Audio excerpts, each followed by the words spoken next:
কি রান্না করেছিলাম, কি খেয়েছিলাম, কোথায় গিয়েছিলাম সব শেয়ার করবো আজকে আপনাদের সাথে। হ্যালো এভরিওয়ান, আসসালামু আলাইকুম। মেইনলি আমি রান্না করতে চেয়েছিলাম চিকেন রোস্ট, কিন্তু আঙ্কেলের পিসগুলো একদম ছোট ছোট করে কেটে ফেলেছেন। তো কি আর করার, সমস্যা নাই, ছোটোর মধ্যেই রোস্ট খাবো।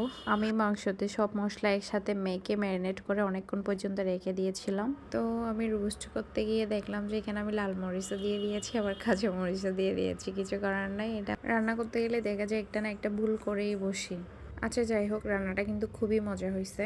রান্নাটা হয়েই যাচ্ছে, আমি একটু পরপর এসে একটু একটু নেড়ে দিচ্ছিলাম। যদিও আমি জানি এটা কোনো রোস্টের পর্যায়ে পড়ে না, এটা জাস্ট একটা স্বাভাবিক মাংসের মতো, বাসায় যেরকম রান্না করে ওরকমই।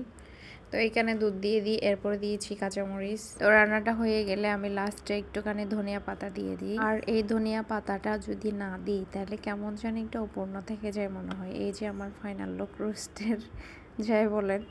এটাই ছিল ডিনারের প্লেট। এই তো সকাল শুরু হয়ে গেল। সকালে উঠে আমি রুটি বানিয়েছিলাম, মুরগির ঝোল দিয়ে রুটি খেয়েছিলাম। এরপরে আমার কলেজে একটু কাজ ছিল, ওই কাজটার জন্য আমি বের হয়ে পড়ি।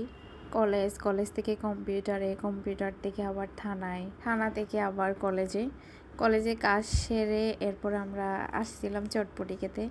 উফ, এটা একটা খুবই একটা চটপটি ছিল, খুবই খুবই মজা হয়েছিল। তারপরে দেখেছিলাম আচার মামাকে, আর আচার মামাকে দেখেছি আচার না খেয়ে কি কখনো যাব?